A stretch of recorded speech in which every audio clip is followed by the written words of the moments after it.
Are you thinking of buying, selling, or investing in real estate, but you don't know where to start?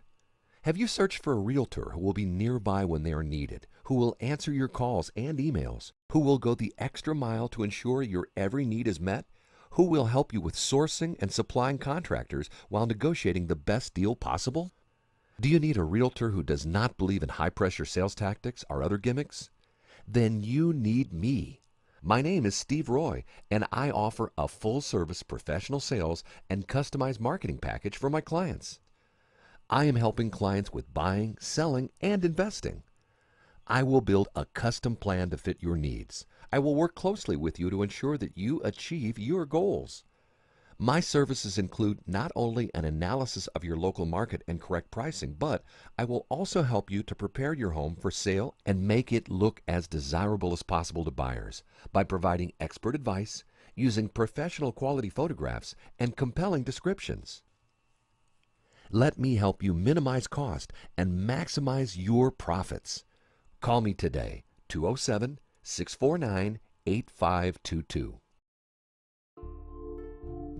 And I came here in 1986 to run it for myself, and I signed the papers, and I was owner of the Red Barn Incorporated. People come in here for the experience, more so than I think anything else. And they love the fact that somebody's actually taking the time to listen. Maybe you learn in proportion to how much you listen and care. If you can find that balance between doing what you love that isn't really work, that might pay the bills, and can resonate with people, and actually to some extent help people. Without my customers, I would be doing what I don't love, guaranteed. Tonight, we have 5 department accounts to review, beginning with the library. For those of you that have an agenda, and I passed quite a few out, the second account that the council will review is Parks and Recreation. The third will be Human Resources, Airport, and the final being the Police Department budgets. So we'll begin with the airport, the library. You are at the library. Can I offer my two cents? So these meetings run a little bit different than council meetings. I am not the chair of these meetings. These do not run by Robert's rules. This is a workshop for the city council to kind of hear the initial overlay of these budgets. And there's still a lot of work that happens after these, including the finance committee will meet. They will meet with the council, and there'll be a lot of back and forth over where we go from here. This is kind of the first blush and first chance to ask questions. The way we ask that these meetings run is that first the council will have its full chance to ask any questions, and then we do like to make sure that anyone who's here from the public also has a chance to ask a question. If there's, so we'll try to just do it like we did the last one, where it's kind of everyone gets their chance, there's a chance for questions, then we'll move on to the next. I know there was a problem in the audience with people hearing us last time, so I will ask the council just to try to speak up when we have questions to make sure everybody can hear us. And we will do our best. If you can't, please let us know. These should be active as well. So we do have 2 mics up here. Hopefully that'll help. When you say active, does that mean for the cameras? No. There's actually These ones are for the cameras, and then these ones should be. Oh, there we go. Yeah. You've never sounded so good. Thank you. All right. All right. The library budget has 2 sheets. The first is the expense side, and the second sheet is the revenues. I'm going to let Sarah go over the expense side, well, both pages with you. Great, thanks, Mike. I'm pleased to be joined here by Cindy Jacobs, President of the Board of Trustees. Thank you, Cindy. And I would just want to say thanks to all the board members who are here tonight, and thanks to the council who continues to appoint citizens to the Library Board of Trustees and has for 112 years, appointing citizens to serve and maintain the library resources for the city. And I think that they have really done an admirable job in the past 50 years. It has been the board members who have really led and motivated a lot of building improvements, all the building improvements, securing funding and having a vision for that. So thank you. Thank you, council members. Thank you, trustees. Do you guys want to stand if we're here tonight? You say there are a lot here. I know. Thanks. We are really honored to honor these citizens. great library takes a great team, and we couldn't do it without our Board of Trustees, our most valuable volunteers. So before you is the library's budget presentation for 17-18. I've also passed around some flyers for some upcoming library events that you might find of interest, either for you or for your family. They're just a representative of sort of activities that are happening at the library in collaboration with a number of community partners, as we seek to sort of find engaging, interesting ways to kind of connect our citizens with lots of opportunities to do lots of different things. So for the budget for this coming year, if we Probably can, Start out with a correction. Unfortunately, when we printed Sarah's budget sheet, so if you're looking at that expense side, right, Sarah? yep, on page 23. Yep, page 23, in the first category, the personnel services, that total shown at $53,023 is not correct, obviously. That number should be 1985. $1,985, An excellent year. right? Yes, truly. And remember, that number, that column represents the change or the difference between our approved budget, which is column B, and column D, which is the proposed budget. So column E shows the difference between those two columns, and then the final column is the percent difference. So would it be appropriate with the council to kind of go through these categories of expenditures So and that's revenues? actually wrong on the revenue side too, right? Just Yeah. That math doesn't work either. On the revenue side now? It looks like there's a shortfall of revenue of 41,000, but that's 42,000, but that's not the case. It's actually an increase. Right. Oh, yeah. All right, Heather will look at that while we're going through the expense. So let's come up with another number, but I guess the bottom line on the personnel category is that increase of 1,965, 85, 1985. is a 0.4%. Yes. Yep. So that's a pretty small increase in all of the salary categories, which is workers' comp, deferred comp, health insurance. So bravo for keeping that number down as well as much as you did. Are the hours changing at all?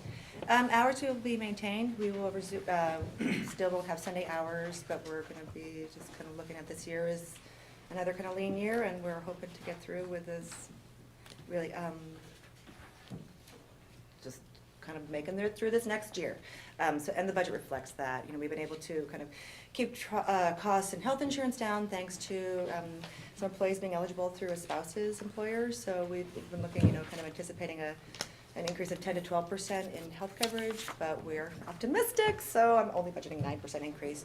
But again, we'll have more figures, and I think everyone's looking at that. In the next fiscal year, the board will be looking at health coverage, among other kind of costs at the library, and investigating opportunities to perhaps change carriers and achieve cost savings, and we'll be looking at that again in the coming year. In terms of other expenses, as Mike noted, the personnel costs are really kind of just squeaking in, just as we are, yep. And other kind of expenses that we, costs of, the dorky reality of running a library, like tape goes up in costs. And so it's those kind of reflection that you see in some of those supplies. But again, we're really trying to keep just keep it to what we have. We do have to budget an additional cost for copier contract. Our old contract had run out. And so we've got a new contract, and that just has an increased cost for the coming fiscal year. We have, that has some supplies. We are anticipating and have been told by the state that we will have an increase in our annual membership to be a member of the Minerva Library Network, which is a consortium of 60 libraries statewide, and that's a $300 increase for the coming year. That's in Minerva programming. And going through into looking at the sort of building costs, we have increased, doubled the cost for our plowing and snow removal because the weather has warranted it. And so the past 3 years, we have sort of been very conservative in our budgeting for that item and have been hit by overages. It's just been. Who does your plowing and snow removal? We contract it out. So we have a plow guy who comes and does the plowing, and so we contract out local resident to do shoveling on call 7 days or 6 days a week, which is great, and we'll come in throughout the day to kind of maintain the entrances, which allows us to stay open during snow days. So we contract those out. When you say the entrances, you just like the main door there that we go in and out if you walk up the sidewalk? Yep, we have to maintain egress from all of our Fire. emergency exits. So the ramp on the north side of the building, the monumental Elms, city's Elm Street steps get a egress out, and then of course the whole patio. We've got a lot of ramp, and that just takes a lot of shoveling. We're lucky and grateful that the city has been coming through doing sidewalks. That's been awesome and really so helpful for citizens to be able to, make up those sidewalks. It's we had some good snowstorms this year. Sure did. Yeah. We are also, the biggest increase in our sort of building-related items is in kind of what we call the repairs and maintenance category. And that jump in number reflects a number of items. It reflects the installation of a flagpole. We've tried a number of 3 different flagpoles off the side of the building, and they have all been torn off by the strength of the wind. And so we're looking to install a permanent flagpole in the ground, which we feel is appropriate for city building. If anyone wants to donate a flagpole, we need a 30-foot flagpole for their wonderfully large American flag. In addition, we'd like to budget half of the cost of cleaning the upholstery and carpeting in the building. We feel that is a really wonderful thing. We had not done it for a number of years and did it just this past year. Hadn't done it for 6 years. And that was way too long. We were really astonished at the difference and so pleased to be able to kind of offer a cleaner, safer environment for our patrons. And so we're proposing that to be done every 2 years and just want to budget half that cost this year. That's about $2,500. According to advance funds. In addition, we have a building that is over a century old and really we need to be more thoughtful and kind of planning ahead about making sure that it lasts another 100 years and really addressing some of the deferred maintenance items that didn't get done in the campaign in 2011 because that really, as Mike remembers, that project was really focused on some safety issues in terms of the elevator, the roof, addressing the water issues, infiltration. So we were some things didn't get around to it, but we certainly need to start planning for them now. So. The heat pumps, they've worked very well? They work great. The drag about them is that they have moving parts that are reaching their life expectancy. So we want to, get ahead of that and make sure that we're not caught off guard by some, sort of reach the end of a life cycle component that could be costly. How many heat pumps do you have? Do you know? Well, they are, I don't even know if I could say that. It's a Dakin system with Dakin units, and they're, oh gosh, Nick, I can get you certainly that number, but there are a number of heating return units on the building. I will get you the whole list of those moving parts. I know that's I'm pretty familiar with Okay. HVAC systems and capital projects surrounding improvements and streamlining. Terrific. Then we will be calling on you because we have, and patrons have really, really, really appreciated having the building be comfortable throughout the year in terms of the temperature. It's a real blessing for people in the wintertime who are coming in to get warm, and in the summertime, there's no more pleasant place to be with a newborn baby than in the library's children's room because it is, Maine gets hot. So thank you for that. We'll come to you, Nick, when we are looking at that. Probably helps with the mushroom growth in the seasons. Yeah. I was going to say, it also keeps the building mold-free. Yes. And we're really grateful for that, for sure. Do you have any questions or feedback or comments, Steve? Regarding the computers, did you lose a bunch of those and were they replaced by insurance? We sure did. We lost about $9,000 worth of computers. Most of them were staff computers. And we were really blessed and fortunate that insurance did cover those costs. So we continue to, we have 37 public computers that we maintain for the community. And we, obviously the figure that's listed And none of those here- were damaged by the flood. Yeah, so that's the great So thing. those are all old. Yep, they're old, and a number of them were hand-me-downs from Colby College. We were grateful to get their sort of gently used machines, but now those are reaching the end of their life, and so we really do need to get ahead of replacing those computers. We are optimistic and confident and excited about securing maybe some sponsorships or some private support for those resources, but we really want to make sure that people have them in the community. I noticed, you had a 25% drop in non-resident card revenue. I was just curious as to why sudden Is that what you're projecting your actuals to be for the year? Well, okay, so I Okay. know the exciting library politics in Maine. So what happened is that, I know, it's riveting, guys, it's totally riveting. There are a number of library networks in the state, and what happens was, with our declining revenue, is that Winslow Public Library became a member of our library network, which means, in fact, that now, one of our big selling points to non-resident cardholders was that you can get a card at Waterville and be able to have access to these 6 million items statewide through our library network, and so we've lost our Winslow patrons. So that's what we're anticipating. We're still new enough, so we don't know really how that's going to shake out. Maybe they prefer just to come to Waterville person and check out their books, but we're anticipating the drop. So that's the bummer. They won't be as happy. Well, yeah. It's a lovely library in Winslow is really wonderful with a great staff and has all those relish giving vibes still there. But What exactly is endowment income? Is it just, donations over time where people have just left an estate or something? Yeah. Yep, the library has about a $1.3 million endowment that's overseen by the Board of Trustees and it's managed by Choice Investments, and so it's just been the result of gifts and donations over the library's life. So it's really wonderful and certainly is a great boon for the city to be able to have that regular income. Great, thank you. And is it just the income you're spending, It is or some of the principal? the investment policy states it's 4% of a 3-year running average of the endowment. So the board has been very conservative, appropriately so, with managing those funds to make sure that they are kept in perpetuity so that they are here for, people 100 years from now. So it's.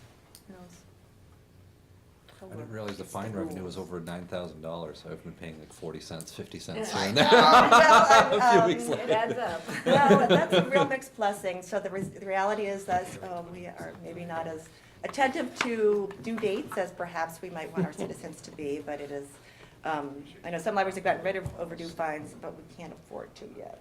Sorry, Waterville. But people can There's review gotta their be items some online. incentive to get the books back, right? Well, it's, They increase those fees. Well, if they can't pay them, it doesn't really do us, yes, they owe it to us, but if we can't collect them, there's nothing we can do about it. That's true. Where are you going? That's not? right. Yeah, What are we exactly. gonna do? Yeah, Right. yeah. and the truth is And you can imagine that happens a lot. And regarding the overdue fine, we really look at it and make sure there's not a barrier for people using the library. I think specifically of kids.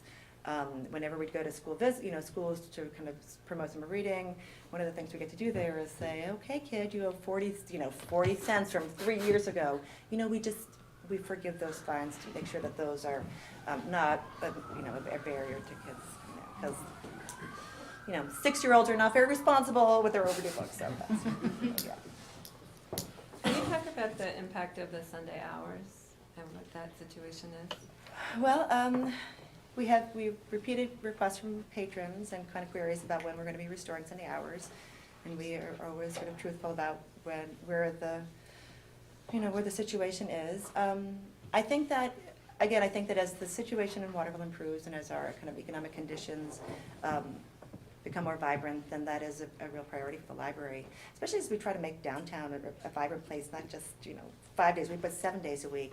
Then being able to have kind of really leverage the library's infrastructure and resources in in that Sunday time could really be powerful, I think, for the city. Thinking about just enlivening the whole spaces off hours. So we'll see. I hope to be able to come to you guys soon and be able to have that in a request for municipal appropriation, but we're holding off this year about that, for sure.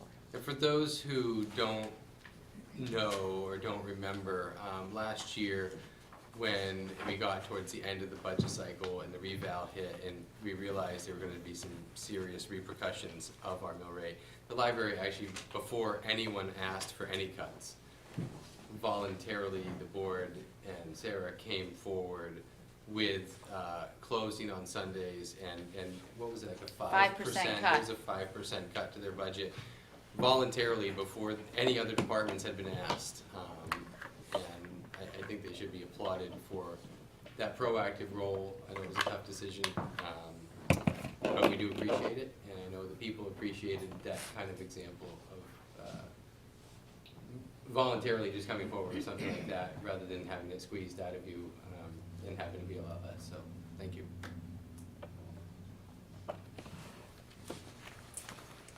Anything else, guys? Any questions from the audience? I was also thinking the same thing. It was great how you did come forward last year and volunteer to close on Sundays like that. It was really good for the library to do that, but it's not like the police department could come forward and close on Sundays. But No, Absolutely. so We so understand there was a that. bit of a unique situation there. Yeah. I do have a couple of questions. Sure, if we can keep it to questions, that'd be great. Yeah, questions, yeah. Number one, what was the estimated savings by closing on Sunday? And I also wanted to ask, is the Colby Library open on Sunday for the community? The Colby Library is open on Sundays. Okay. Any Waterville card holder is able to use your card at the Colby. There are some restrictions about what kind of materials you can check out because there are. Right. But it is a great Yeah. reciprocal relationship and has been there for Sure. years and years. And do they have access to the computers too at Colby? You have to have a Hmm. Colby login to use computers. So they Yeah. could- Yeah, I was gonna say, no, they don't have Okay. computer So login that is stuff. a loss to the Right, community. it's Those only- public computers on Sunday are. So there's some place to go, but not as, They also don't have a children's research. They have no resources for children, and I would also add that parking at Colby is a real issue. We experience this all the time at the museum. We're trying to, Coming more so downtown too. it is, well, that might be the case, but I will tell you that, that it's hard for even staff to park at Colby these days. And I know I get a lot of complaints at the museum from people who try to come to attend our programs, and they're having trouble finding places to put their car. I'll point out also there's no children's department at the Sure. Colby Museum. Julie, regarding your query about that percentage, I can't. Okay. I'll So get if an you, email to you. if you increase their expenditure by 5%, it ends up being roughly about $600 a week, so it's about $30,000. Yeah, I was gonna say, it was $23,000 that we Okay, got so last maybe you year. already had taken off the revenue, Yep, yep. some of the revenue piece Yep. to do it Yep. net. Yep, So, thank you. small budget we have. Yes, question, sir. Hi, Sarah, I was just wondering if you can just say something very briefly about the flow of traffic. How many people utilize the library, and over the next year or two, do you see that increasing? And I guess in the back of my mind is wear and tear on the facilities. Can you give a statement on that? Sure, thank you. Well, currently we have about 400 people a day who come to the library, and that's great. The library's open 9 hours a day on the weekdays, 10 to 3 on Saturdays. Looking at the next 18 months, we always hope that visits and usage increases, but, the reality is that we anticipate the downtown's going to be a construction zone. And in my experience working in, communities in libraries where they have been under construction, either adjacent or sort of on-site, that does impact usage because it does. Because it does. yeah. So we'll wait and we're gonna wait and see how that turns. We hope that we're gonna be able to certainly stay abreast of any kind of potential impact on patrons, certainly access. I think about, possible sort of noise that might be very disturbing to some individuals that are discussion related. So we'll be doing our best to kind of keep patrons' experience pleasant and positive, and fun too. So we're trying to envision, and anyone might have a good idea about how we can, make lemonade out of the construction zone and think of an engaging way to celebrate big trucks and construction. Yeah. I know, we're like, Lots of glitter on ideas. this thing, and we had a big truck day with partnership with a number of agencies. So we'll make the best of it. Out of curiosity, out of the 400 a day that we see, typically how many are Waterville residents? I would say the majority are Waterville residents, but we don't have that breakdown in terms of that daily. Gary, you had a question? Yeah, in light of our budget crunch, has there been any effort to increase private donations? We do have a lot of generous philanthropists in the area, maybe an avenue to pursue.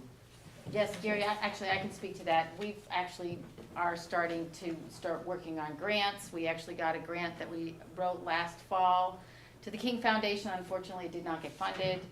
So we have a fellow on our board right now, Bill Layton, who's in charge of grants at Colby, and we are very actively pursuing technology grants because basically that's really what we need at the library. We probably, need $75,000 to $100,000 worth of computer equipment. Is it, Gary, in So yes, addition- we are, very actively. Really, it's been wonderful to see. I've been here since 2005, and in that time, when I started, the board had just started even doing like a mailing, saying, annual mailing. And in that time, the library's been able to increase fundraising efforts, so it now accounts to 15, 16% of our overall revenue, which is awesome. And it's really thanks to the board leadership and their vision that the library's going to, that's what we need to be able to provide the library that the community deserves. We can't rely on city funding to do that. We're all in this for that. Thank you. Yeah, thank you. I also just wanted to say that I love the multiplier too, that Cindy mentions that 96% of your visitors are somewhat or very likely to visit other downtown businesses when they visit the library. So, yeah, I mean, Well, they do, and we did a big parking study, which I didn't give you all the information from, but I thought that was a pretty cool number, that everyone that's involved in downtown revitalization ought to know.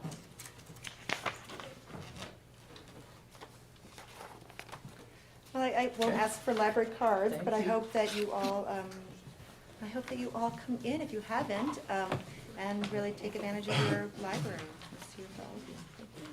Thank you. Great.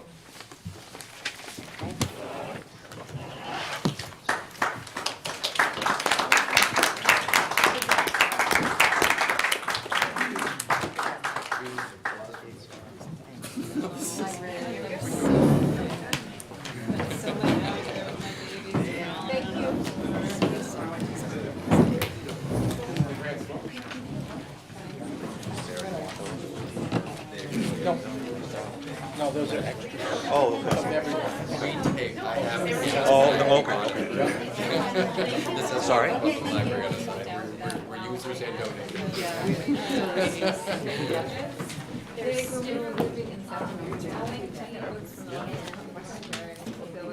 Okay, I'm not even gonna look at the ones you prepared.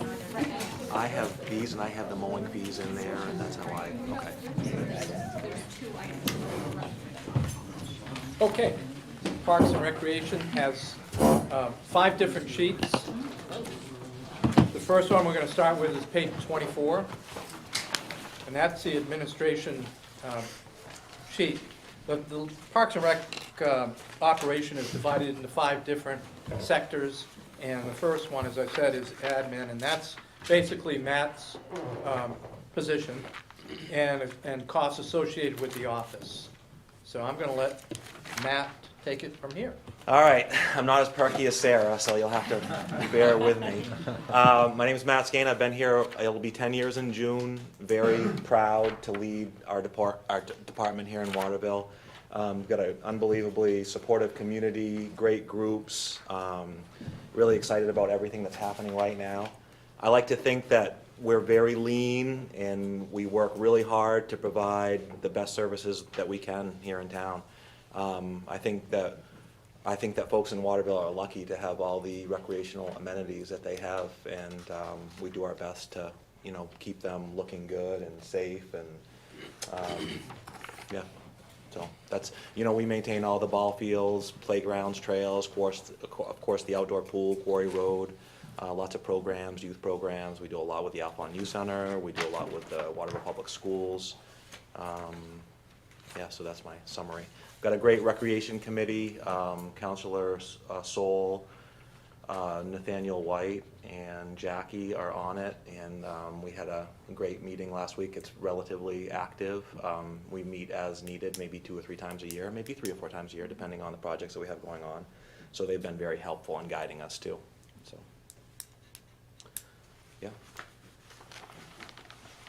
So the total bottom line budget for this admin page is an increase of $3,651, as you can see.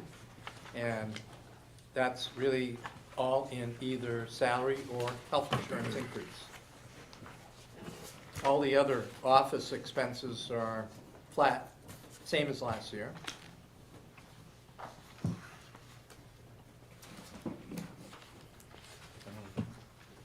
Not much. No, not much excitement there.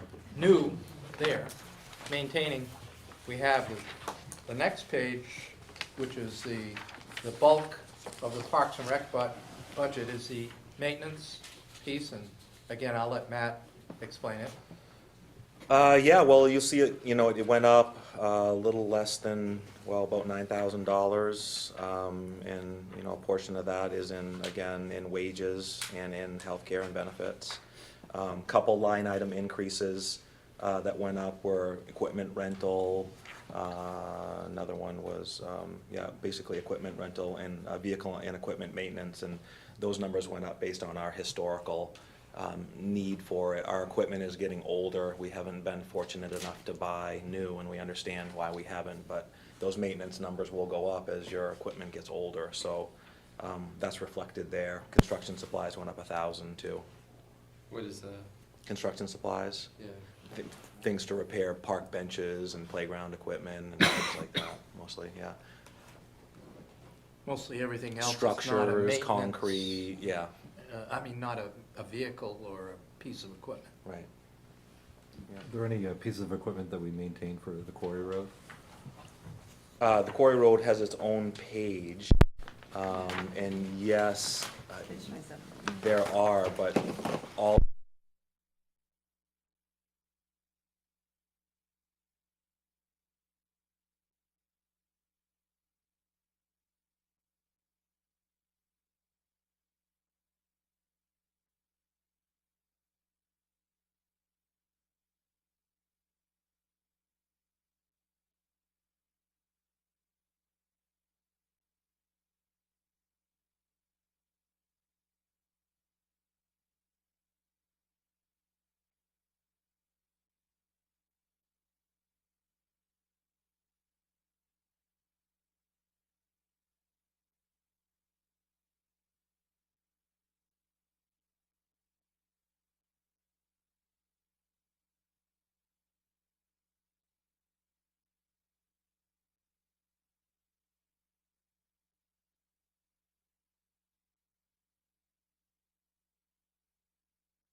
It was 12,000 in personnel services. Is that reflective? I mean, do we have any like public works or public Parks and Rec employees there maintaining the trails? on a we regular do, basis? yep. On their regular work schedules, the city does maintain the area without charging the Friends of Quarry Road. What those numbers reflect, those reimbursement numbers, the overtime and the part-time and temporary, are my full-time workers' overtime pay, seasonal groomers, your employees, and ski coaches. So all of the people that get paid off the clock, the city 7 to 3, Monday through Friday, are reimbursed through the Friends of Quarry Road. Can we quantify how much the city is kind of eating up? Because part of the problem that I see is I'd like to be able to see what, if we're running a loss on Quarry Road, I'd like to see that substantiated. If we have sharing labor costs that we're actually eating in kind, is there a way for us to be able to see that reflected on the Quarry Road budget item? Like we've asked Like with we've the other asked. employees that we Right. share in the other departments to get, so, you know, we have like some people who are, Floaters.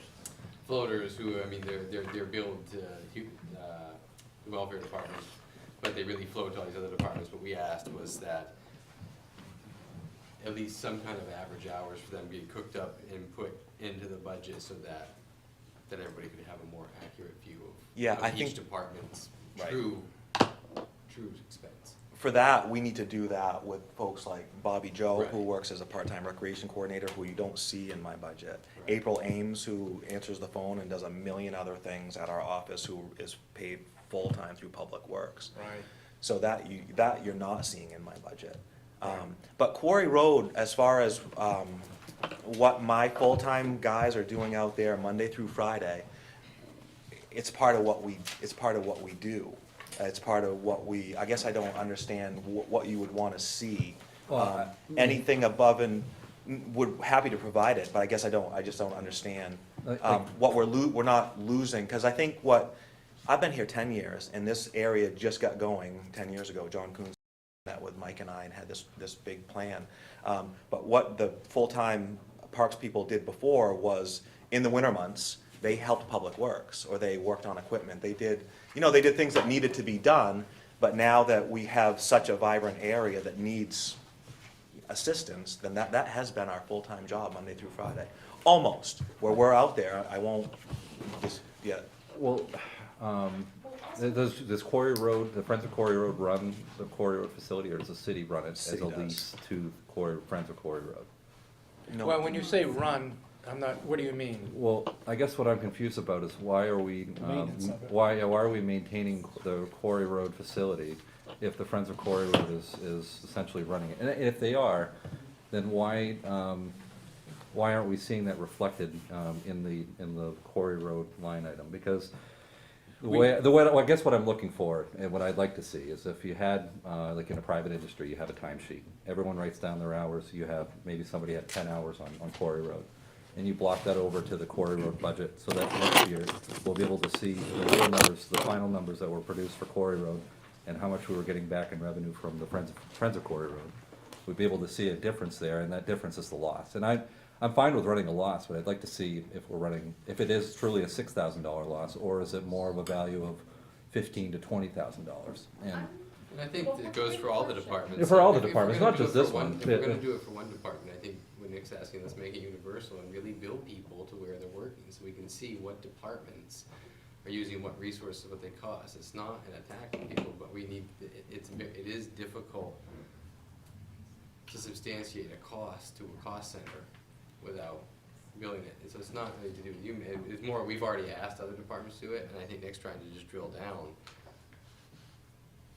this into other departments. Yes, Jim, sorry. Quick question, because at our committee meeting, Matt, you had this very helpful. Yeah, I have it. I was gonna, when we got to Quarry Road, I was gonna hand that out. I think this would be very helpful to add to the conversation, because this Something you articulate need draws out. Nope, I made copies. Income and expenses, and shows, the net income as actually Well, what we're see, generating. if they're not allocating the labor into different departments, you won't actually see that. So you're not actually gonna see any net difference. Well, we don't on make the- an on the- assumption that there's a loss or gain that, right, without the. It's on the bottom, yes, and it won't show you a huge net gain, unfortunately, but will show you that the Friends of Quarry Road broke even this year without having to tap into any fundraising efforts, grants, capital campaign. They were able to pay for all of their expenses through ticket sales, day passes, equipment rental, event and venue income. So I understand I guess I understand what you're saying now, and that would be helpful. But big picture and philosophically, I think Quarry Road is a shining, bright light for the city, and it does. We're working on, studies and reports that will help show people how much revenue was being brought into the city from that area. So I don't think anyone's arguing that, but I understand what you're saying too. Meaning as far as the people who come for like the ski competition going to our restaurant. And who are staying 2 or 3 nights, right, you're right, that's what I'm getting at. Yeah, I think there's no doubt that indirectly they're obviously a revenue source for the city and a shiny beacon for the city and economically in so many different ways.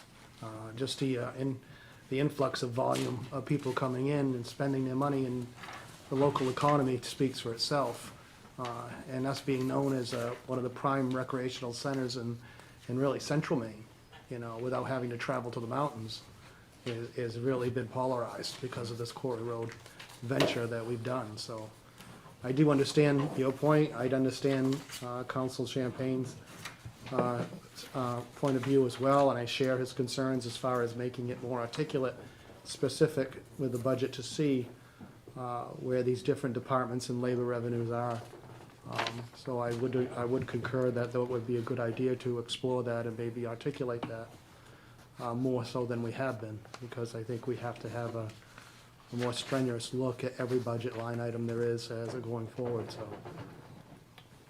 I guess I'll add to that. I mean, not just the labor part, but is there any equipment maintenance maybe that is kind of covered by the Parks and Rec budget that might not be allocated towards the Quarry Road budget? Well, our mechanics that are in the public works budget, our mechanics occasionally will work on equipment associated with Quarry Road, so there is that component. Yeah, some, but yeah. We don't track it that closely, but not much. Most of it's specialized equipment, so it goes out, Friends of Quarry Road pays for, I'm gonna say over 90% of it. It's the piston bully, the snowcat, the groomers, the public works guys they're not familiar with that type of equipment. But yeah, there are some. Now, some how does costs. the revenue, the Quarry Road revenue stream, that 12,000, how does that come in? I see they've generated close to, what, $40,000? Or is it, that's income, I'm looking for budget, revenue. How does that 12,000 come into play? Was that just a formula that was established a ways back, or? Well, I think the percentage of it, or? It was Quarry Road's, it was our intention right from the very beginning to cover all personnel costs. All personnel. All personnel costs, because the city said right from the very beginning, we're not paying for snowmaking operations. Electricity, personnel, and other things associated with snowmaking. Right. We'll support everything else that goes with the entire project, because it is a four-season place, so it gets used year-round. Snowmaking is just one component, but it was said right at the very beginning that the city, out of tax funds, is not gonna pay for snowmaking. Right. So the 12,009 is the snowmaking personnel costs. So there's no city employee using the snowmaking machines when they make snow? Well, yes, as Matt said, then our city employees during the week, during their regular work hours, yes, they do work on the snow trails, absolutely, yeah. But we're paying them, either they're gonna do that, or they're gonna do something else. It's kind of the way that's Right? kind of the way we have been looking at it, yeah. Now, we can tell you, approximately, through another winter, how many hours per week Steve and Sam would spend working on the trails, working on Quarry Road. We can keep track of that. It wouldn't be much different than how we do it at the cemetery, because we do maintain the cemetery now, and we track our seasonal workers' hours separately, so, Yeah. For those 3 months in the wintertime, I'm gonna say 80% of their time is spent working at Quarry. As Nick said, I'm not just picking on you. No, man. I'm not going taking down that through the way. budget, Yep. and this is just one that kind of stood out to me, because I knew that there was some labor that was probably allocated under the Parks and Rec budget, that probably wasn't just stashed away into the Quarry Road budget, and I knew that. I just was trying to figure out where it was, and that's fine. Okay, do we wanna get back to the maintenance page, or were we finished with that, page 20? 26, was it? 25? 25? We're on to the swimming pool. I We've think we had done- asked about the maintenance, I think that's how it Maintenance started, when was we we asked started, about the $1,000 in maintenance. I think we're on page 26. Just to bring you back to page 25 for a quick minute, I wanted to point out in the column E, manager recommended amounts, you'll see my amounts are different than Matt on a few of those items. For instance, on the vehicle equipment maintenance, Matt's request was 20,000. My recommendation is 15. His reason for the request of 20,000 is based on what we spent the year before.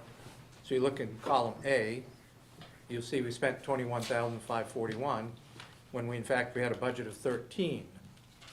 That can be a reflection of very old equipment, or maybe just a mishap that, no one plans on.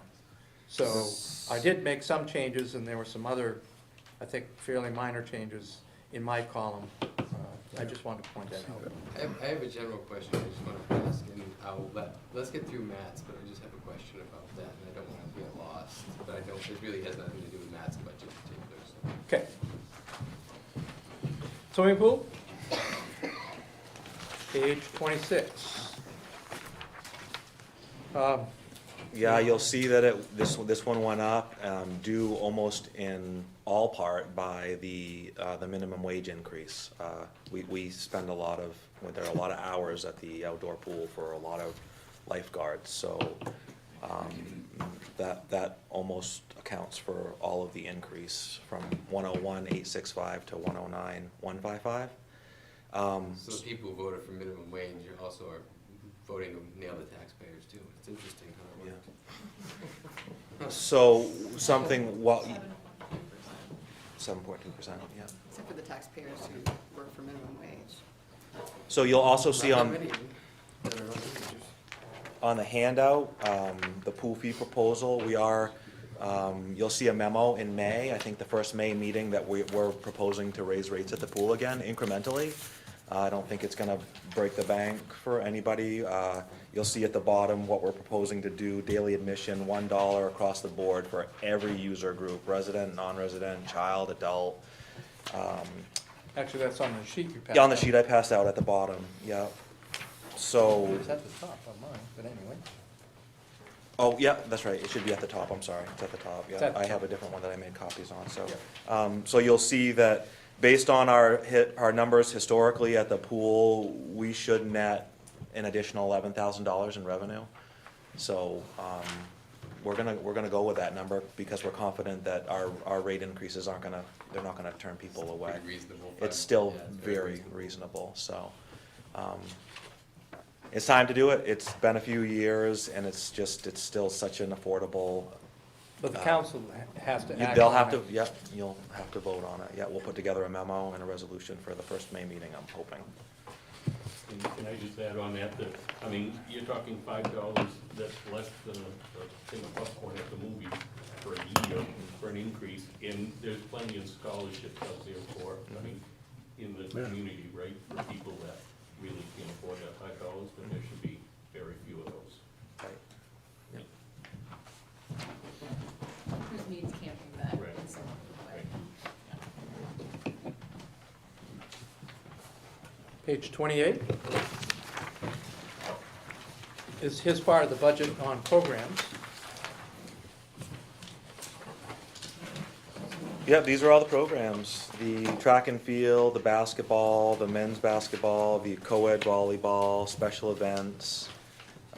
We do also support the AYC Summer Enrichment Program.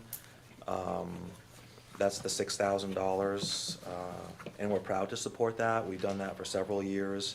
It helps Waterville residents, their scholarship fund for Waterville residents to attend a full-day program at the Alphonse Center. So, yeah, this budget actually went down just a hair. Yep. And it's offset by the revenues you see at the top of the page. So essentially, to run our recreational programs, it's 68,800 minus 35,600.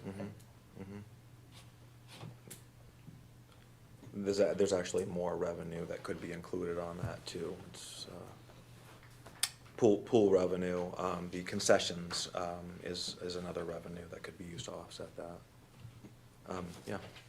In the ticket, the Fun Town. I know people see Fun Town. You shouldn't see Fun Town. That doesn't look good. We don't give away Fun Town tickets. It's on the revenue page. It's called the MRPA ticket program, and it's Parks and Recreation agencies that sell the tickets get 50 cents on the ticket. So it's a reimbursement program where we make a few bucks, and sometimes even better than a few bucks, and we bring people into the office that wouldn't otherwise come in. They'll, oh wow, you're here. Oh wow, you have an outdoor pool. Oh wow, that's great. You have trails. So it works really well for both of us, MRPA and Waterville. And the revenues for that are in the program fees up above? No, they're on No. their own. Yeah. Oh, okay.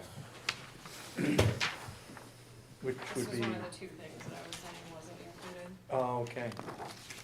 So at the beginning of your budget book anyway, if you want to look at it, it's page 4.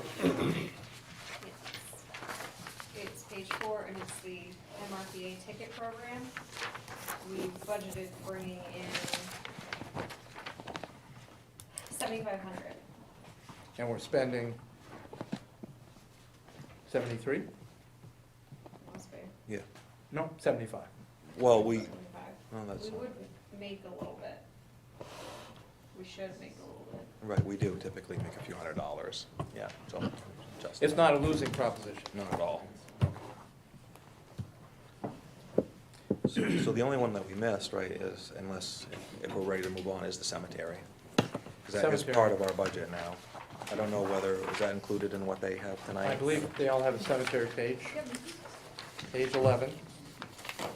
So at the top of that page are the revenues that we take in from cemetery, lot sales, perpetual care, and so on. And the bottom half of that sheet is the expense side. It was 2 summers ago, the city took over the operation of the cemeteries. Matt and his crew jumped in. You know, we had real difficulties with the contractor, which was contracted out. Wicked bad. bad. It was bad. It Hundred was bad. trees. Yeah. It was terrible. Yeah, and Matt saved us. Matt and his crew. Yeah. Matt and his crew saved us. What's that? Keeping it in. Yeah. Yeah. Yep. So it's actually been a huge savings to do it in-house compared to what we were paying outside contracting wise. And there's a fund, correct, that pays for that? We were talking about this today, 'cause Yeah. we need to come back to the council sometime soon and talk about the perpetual care fund. So we spend the income from that fund. Remember Sarah saying a little while ago, she spent the income from their endowment? Well, we spend the income from the cemetery perpetual care fund, but we've been spending the income plus some of the principal in order to balance the budget. So at some point, we want the council to tell us, do you want to use just a portion of the, or just the income period? And if the income isn't enough in a year, then the budget gets supplemented with taxes, or, anyway, we're gonna come forward with a proposal on how to use the income from that endowment. Seems like, because it seems like there's a lot of things, like, then we can ride for a bunch of years, and then some council down the road is gonna get nailed when they hit the wall, and there's no more. There's not enough income. Yeah. Yeah, right. So it's good to have a policy, I think. We have Rates are rising. 1.1 million in the Spinnaker fund. Yes. So it does provide a substantial form of yearly income. What's that invested in? Well, and that's the other thing, that, again, we're gonna talk to you about at a meeting, is the perpetual care fund is much different than the way the other city funds are invested. Because our city tax funds are invested in very secure, non-risk instruments. No stocks, no bonds, all government secured. The cemetery perpetual care money is invested in stocks and bonds, and some non-risk things. And that was done probably 20 years ago, when the city had an investment committee made that decision. I think it's worked very, very well for that investment fund. So those funds, because they're not tax funds, they're private monies. So when I buy a lot in the cemetery, so much of my fee to the city goes towards operation, and the rest of my lot sale money goes to a perpetual care fund. Right, you'll see in the revenue, there's a line for lot sales and a line for perpetual care. And that's what that is supposed to go towards, is, you know, your grave will have flowers and be mowed for eternity. Right. Not flowers. We don't do flowers. We don't do flowers? No. Can you give me an idea Some people pay of what, can you give me an idea of what that income is? I mean, is it half and half income and the principal that we're taking right now? I don't know off the top of my head. I can No. get that for you. Because 1.1 million, even at 2.5%, it's only $27,000. We are taking more than we are earning. Yeah. Yes, but not half and half. But we need to look at that. I will. So not maintaining the grave forever then, just until the fund is gone, right? Right, yeah, Yeah. That should be addressed. Yeah. Just to be clear, this is just it's just a Pine Grove cemetery. Pine Grove. Not St. Francis. Not St. Not Francis. St. Got it, Francis. yeah. That's running The fence right down the middle, right? Is that? Protestants Yes. on one side, Catholics. Real or imagined? Real or imagined? Sort of like Ireland. Yeah. That's right. It's a very, very I would old take my walk on one side. Right, I've driven through it. Yeah. Yeah. It is. It's beautiful. It is. And it's huge too. It's quite a bit bigger than the other. What happens with like, it's just an off the wall question, but I mean, like with broken cemeteries or broken placards or Oh, whatever? jeez. Yeah, we don't, I think under law, we're Such not. a You're hard- not allowed to? No. No. No. You know, we'll do. We'll within move it for reason. hazard, but more. Right, yeah. exactly. Yeah. You know, move it away from the mowers or, yeah, it's so old, there's a lot of that in there, unfortunately. Yeah. Everybody okay on cemeteries? Yeah. Questions?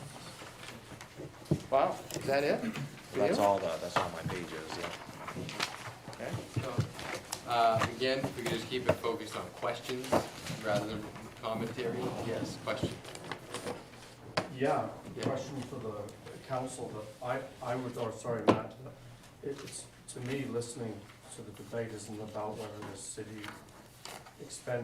surplus city members that can help out or the money that's brought in, but it really would be nice as a resident to be able to actually see the quantified funds, like any business, you know, listed so that people can make a really informed decision. It's nothing to say about the value of your program, but just to look at the hard numbers like businesses do.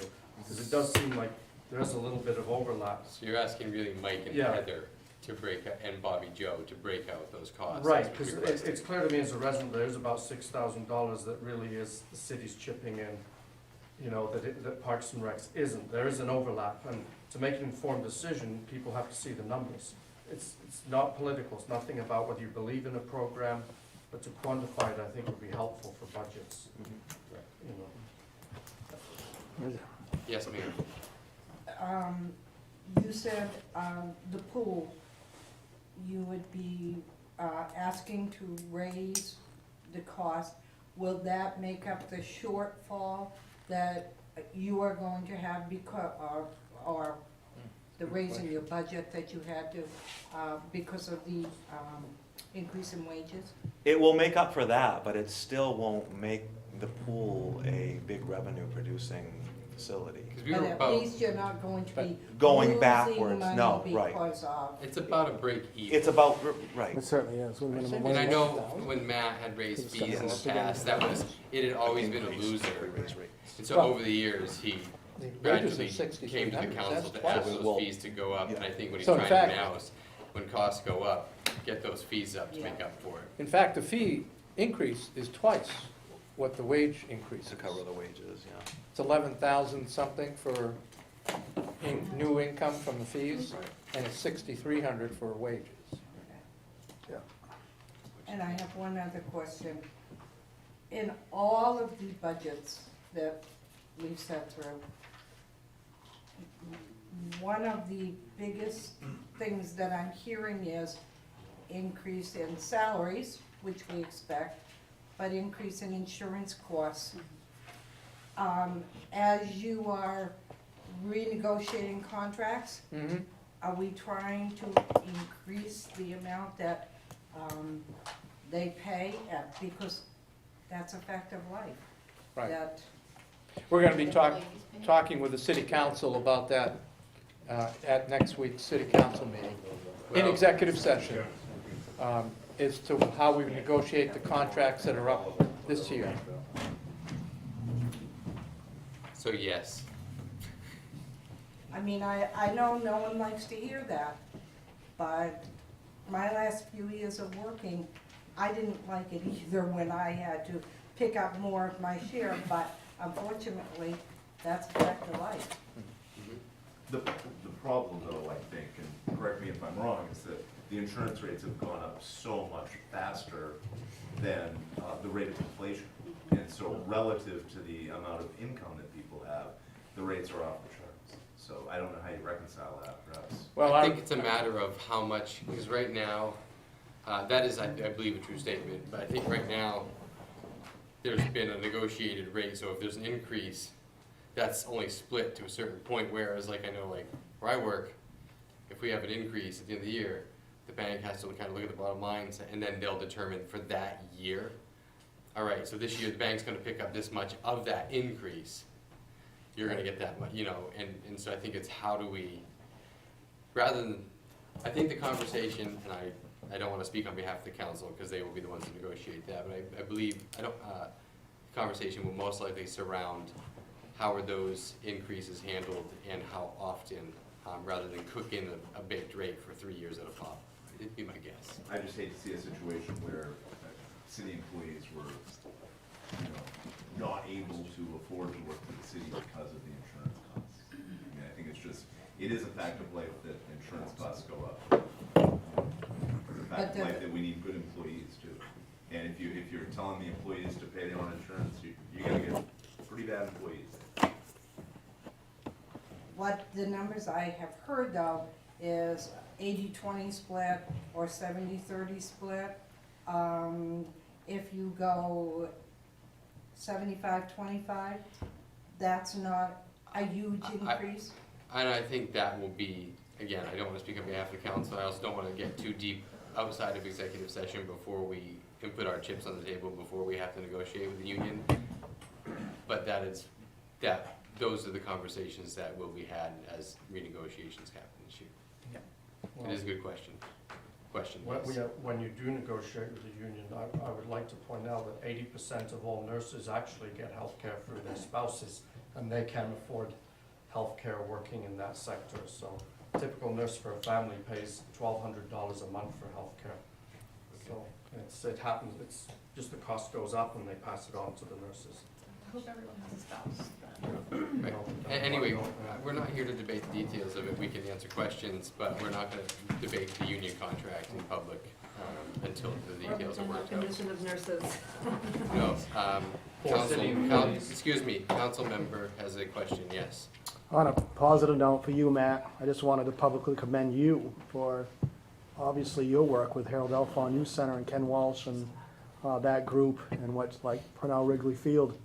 I mean, just amazing work that is being done down there. Obviously, that's going to be another beacon of hope and light for the rest of the community and surroundings. So I just wanted to, you don't get a lot of the positive sometimes, and you hear a lot of the problematic things, and I just wanted to recognize you for that. Thank you. And when Matt came here, we had no quarry road. So Absolutely. he's really helped to bring that along. Yeah. I'm going to go in order of Cindy, Rhiannon, Cindy. And actually, Matt, I would like to commend you on Quarry Road because it's huge for this area. It's brought a lot of people in, it's brought a lot of school people in. Without the snowmaking, they can't have meets anywhere else but here, which has put Waterville on the map in a lot of the winter arenas, and so. Yeah. I have a hard time taking too much credit for Quarry Road because Well, there's an everybody amazing that does Quarry Road, I'm board. saying it here, it's really true. Yeah. I mean, Okay, this give me place the was dead in the credit. winter. And again, I just want to make sure that we're just answering questions. Question.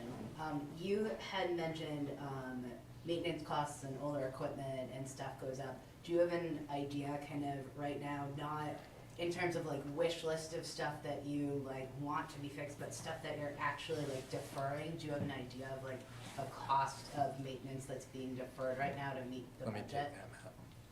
that, Matt. We're gonna spend almost one entire night budget here on capital improvements. So Okay. yes, he definitely has a list.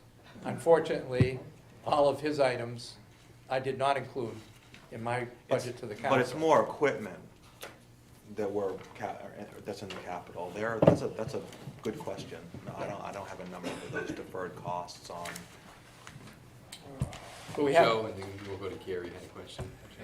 Yeah, just with the Friends at Quarter Road, right? I mean, it's a park that everybody gets to use, and a lot of the park has, even in the winter, has nothing to do with skiing, right? That people walk their dogs on the road, and people walk their dogs on walking trails that actually are groomed.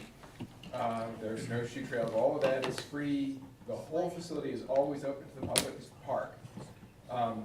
The plan from the beginning was that the ski operation, you know, the grooming, overtime, the cost involved in running the lights at night, the cost of running snowmaking machines, all the capital investment and all that does not come from the city, that comes from the Friends. If somehow we've missed something, I mean, are you willing to look and make sure we're paying everything we should? Absolutely. You know, part of the reason, I guess, so whenever Sam and Steve work overtime, Friends definitely pays that.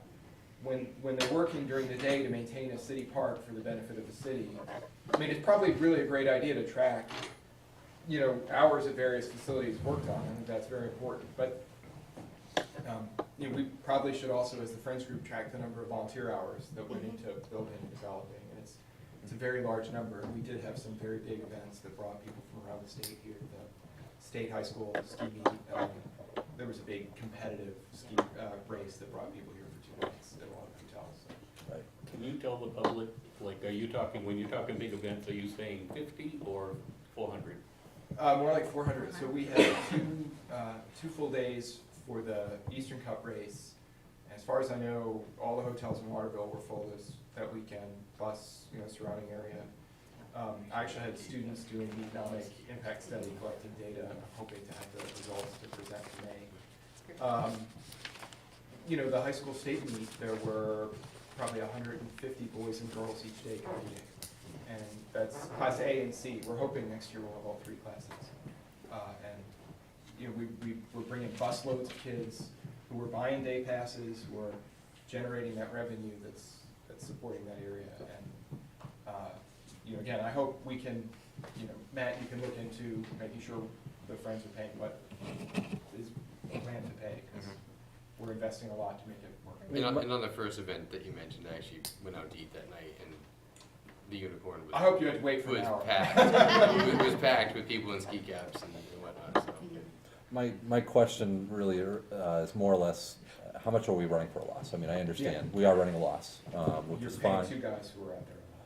Well, we're running a $6,000 loss between the revenue and the expenses. But what I'm suggesting is, if we understood the labor, I actually think that the loss would be greater than the $6,000 that's shown on paper. And I'm not suggesting that we're cutting it. I'm just saying I'd like to see it for accuracy and to be able to review it thoroughly.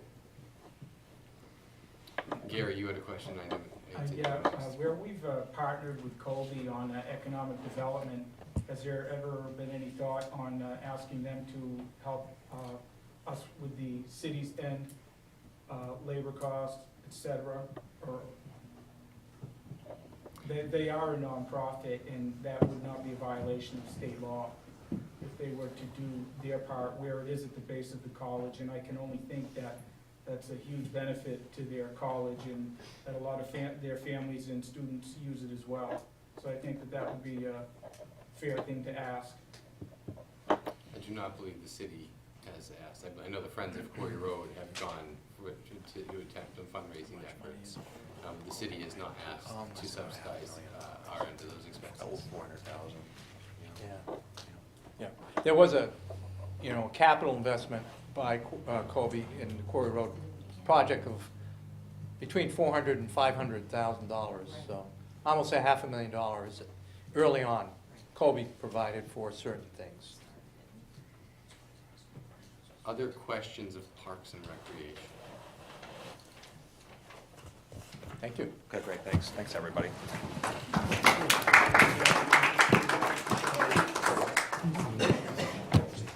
Okay.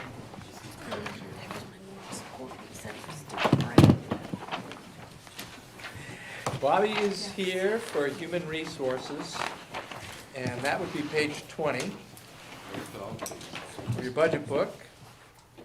And she has a huge increase in the bottom line of $34,705. However, $33,000 of that is in one line. As you can see, the workers' compensation, and I can let Bobby explain that, but before you do, you've been with the city 20 years now. Yep. Wow. And Yeah. she absolutely has set the record for being in the most different offices, in the most different buildings. Yeah. Yeah. Fire station, city hall, public works. Everywhere. Everywhere. But police. But police. Everywhere but police. So the workers' comp, we've had a significant increase in our mod rate, which is what they do is they take the industry average. We're still below the industry, but we're right there at the brink of becoming a 1.0 mod. And that's attributed to long-term injury cases. You know, we have very limited staff compared to what we had even 10 years ago. So when you start losing people, it becomes a little harder to fill those positions, so we may end up with places we can't bring them back into because they, like myself, I do 2 jobs for the city. We have other people that do that, and sometimes it's hard to bring people back depending on their injuries. So unfortunately, we've gotten rid of our really good years in our mod rate, and we've hit some bumps in the road. The last 2 years, our mod rate has gone up 15% over the 2 years, so it's significant.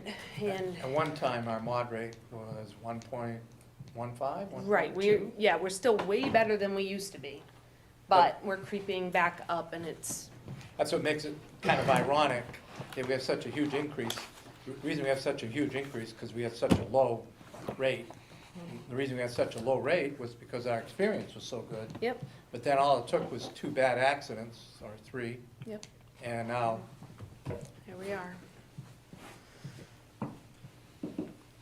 so, that probably will go up again next year, but not on this order of magnitude. We were originally given a estimate of a .99 mod. Excuse me, it came back as a .96. So that kind of indicates to us that it's gonna go up again next year. I mean, we have a couple of significant cases that are within the last 3 years that haven't hit there yet. So we anticipate it, but not a 15 or 21% jump in 1 year. Just a general question, what's the salary adjustments and anticipated retirements? Can you explain what those Yep, are? so salary adjustments, that is in case we hire a different department head where maybe the salary is a little different. Sometimes we have promotions within the department that when I do the budgets, it's not included, so that's what that number is for. And anticipated retirements, our employees receive their vacation leave when they retire. Departments don't budget X number of extra weeks of vacation on top of their regular budget. So we have one individual that's been here for 39 years, and he's retiring this year. So it's to cover his vacation leave that he still has on the books. Right, if he doesn't use it between now and then. So what I do each year is I, check with department heads and see if there's anybody that might be retiring and try to cover that cost, so the other departments don't get hit with that. Thank you. Yep. Can you explain medical and lab services, please? Yes, this line item covers all of our pre-employment physicals, psychological evaluations for police and fire that have to be done. Firefighter rescue, respiratory fit tests, our hearing conservation program where our public works, parks and rec employees have to go annually and have their hearing tested. Any of those types of return to work that aren't from a workers' comp injury, but sometimes people have personal injuries or illnesses, and by, our right, we have the right to send them to our own physician if we don't agree with their own private physician. So that's what that covers. Physical fitness testing for police and fire by contract. They have to have a fit for duty. So they do an obstacle course in the police department, and fire department has a, by contract is set. So we pay, that comes out of here. The departments don't pay for that testing, I do. So.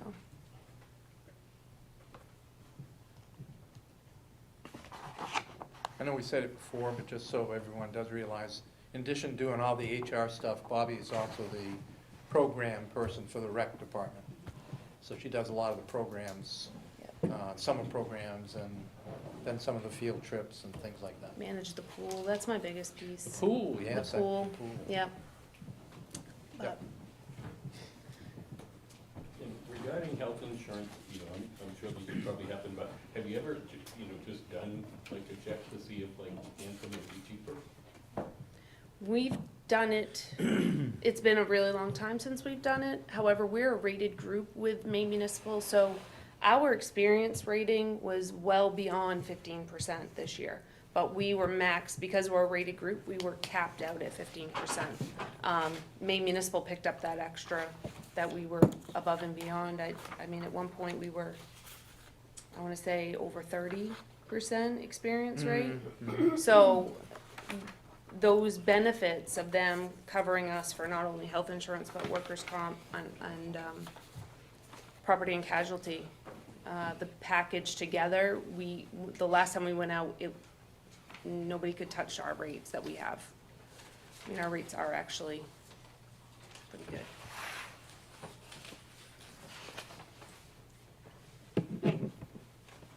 Any more questions from council? Questions? Yeah, I'm just wondering, the 3 workers' comp accidents that occurred, was any of it related to lack of city training or protocol, or, you know, practices that shouldn't have been going on that led to the workers' comp industry, so they weren't related to lack of training or not following policies? No. Okay. No. Thank you. We actually have a safety committee, and we get a credit on our workers' comp because of our safety committee, so, and all the departments are really good about that, so. And when we have a serious accident, of course, OSHA comes in and does their investigation, which they just did for the last accident we had within the Public Works garage. Yep. Yeah, it's good to know from the public, because these are all Yeah. things we don't know, so. Yeah. Absolutely. Thank you. Yeah, because we don't want anyone to get hurt. Right. No. Any other questions for human resources? One line here I'll just mention very quickly, it could represent a savings at some point, is the health reimbursement line. You'll see that under the fringe benefit category, that 75,000, you know, that's a result of the city putting in money to cover expenses as a result of the city changing to a lower cost health insurance plan. And we only spent 47,000 last year.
more in the next 12 months than it was in our current budget year.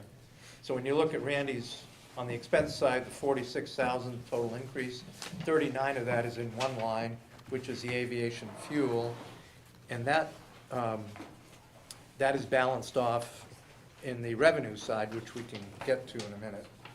But I don't know if you wanted to go on the expenses first.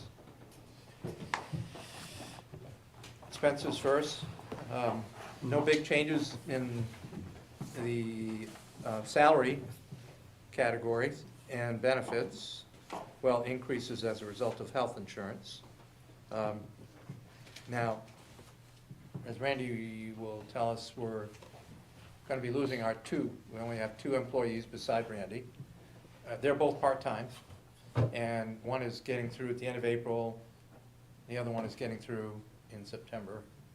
We have one more full-time employee. Oh, Ed, I'm sorry. Right. Who came from the Public Works Department. I always get that mixed up, but we have 2 full-time, Randy and Ed, and then 2 part-time. So you see a little decrease in our next year's under the manager recommended.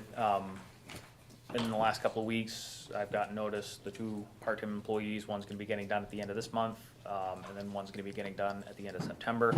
We anticipate on hiring new employees at a lower rate where the tenure had been built with the other employees. So we're going to see a little bit of a drop there, and that's why on that line. Which is a part-time and temporary wage? Yes. And those employees, one thing I kind of want to point out, when we were talking about Ed coming from Public Works, if you look historically in the past of the expense of the airport, the Public Works Department shared an employee with the airport, and one of the things that we did and we started doing about 5 years ago was we started transferring that cost to show accurately in the airport. We assume 100% of the cost for that employee now, and he is at the airport 100% of the time, so that we can accurately reflect that. We do use the part-time employees, not just, we run 2 operations essentially. We run an FBO operation, which takes care of all the clients that come through, the aircraft, and then we have our airfield operations, which are what we're obligated to do for the federal assurances that we assume when we receive grant money, which we've received over $6 million in the last 5 or 6 years from the federal government. So we're obligated to maintain the airfield. So the 2 operations we run simultaneously. We utilize the funds through the fuel sales and all of the other services that we collect for user fees to help offset our expense. I've calculated roughly around $130,000 is what it would cost us every year to run the airfield. And we do as much offsetting as we can, so that's why you don't see, actually I want to correct myself, that was including TIF money, so it's about $150,000 a year to run the airfield, and what you're seeing here is only an $80,000 cost. So we're doing everything we can to take the services that we provide, generate revenue, and offset the expense to the city taxpayer.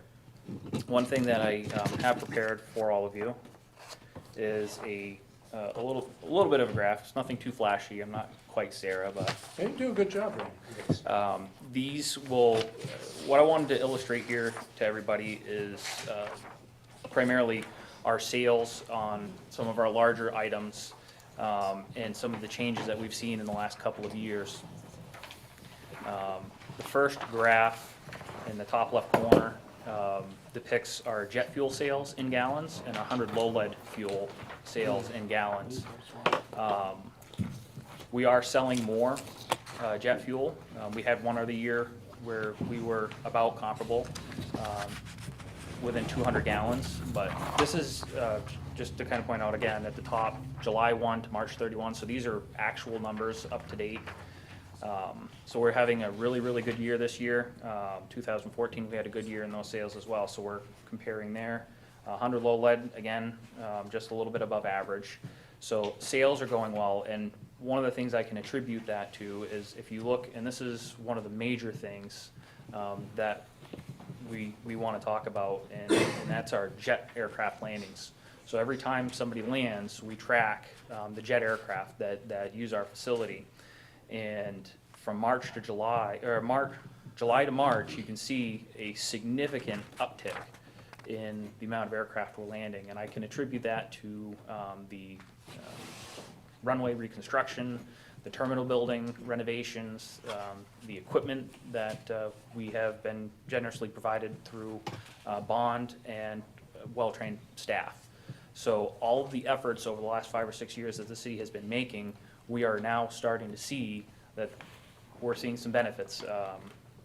In not only in the aircraft, but we're now charging more for those aircraft to land. So if you look down on below the jet landings graph, there is one for landing fee revenue. That we've never received this much landing fee revenue, and we're going to continue to see that climb. The more aircraft we have, we're charging adequately for those, comparable to larger airports. We were lucky enough to have one of the largest runways in central Maine. You got Brunswick, which is about 11,000 feet, Bangor, and Portland.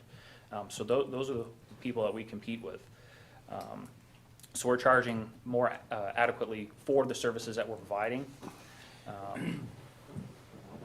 We also have looked at trying to streamline our expenses on running our FBO services and the expenses on our airfield, and trying to run it as lean as we can and as efficient as we can, while using the income that we have to offset all of those. And one of the ways that we did that, and I do want to point out one line item on our expense side, which is the overtime call-outs. You'll see that that had an 86% increase. While we see an increase in our expense here, I think it's important to know that our revenue that we receive on that particular line, time an airport employee gets called out, we charge for that service.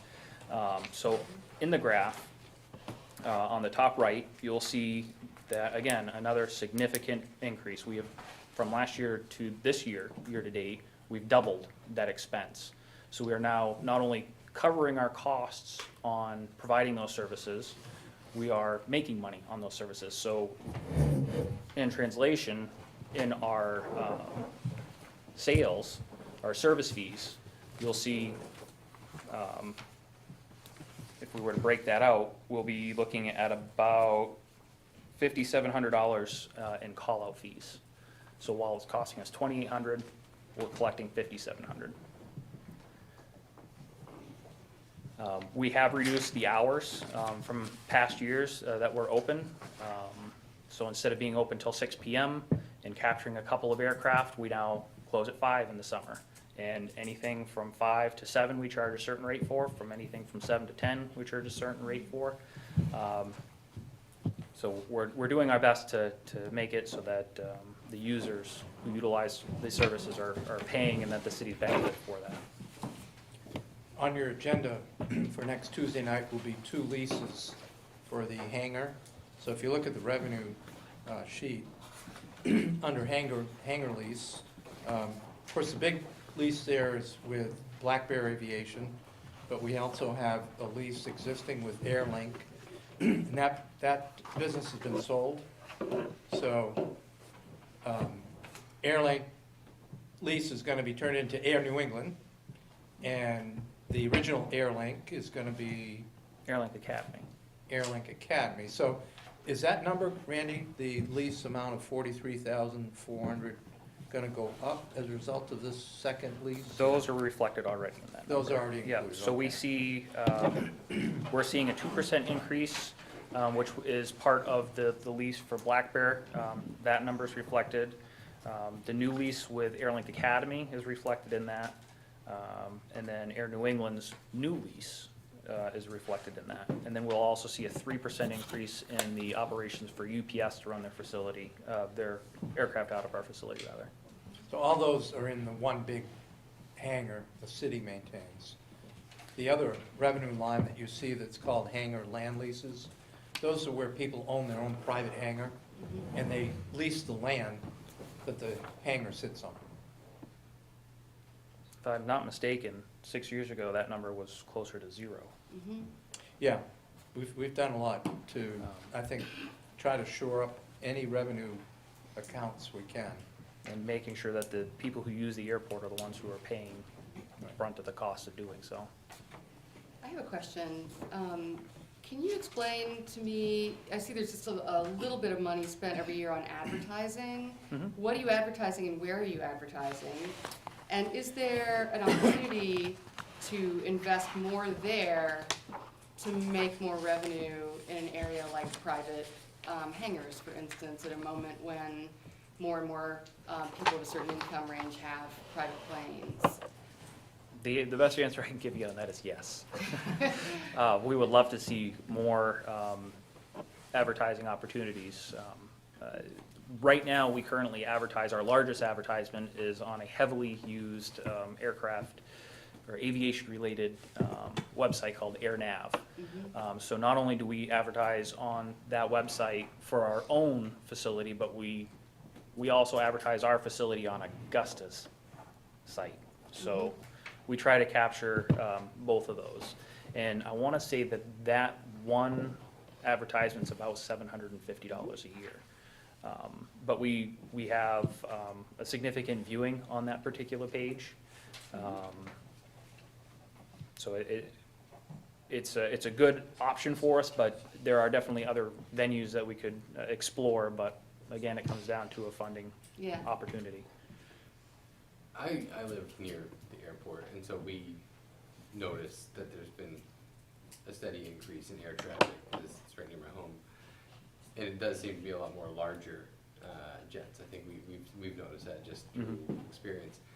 Do you find, do you feel like if you were to advertise more, is there like a niche market that would be, that you could go after that's more preferred than another you see, all right, here's where the traffic's ramping up, here's where we could probably ramp in this direction?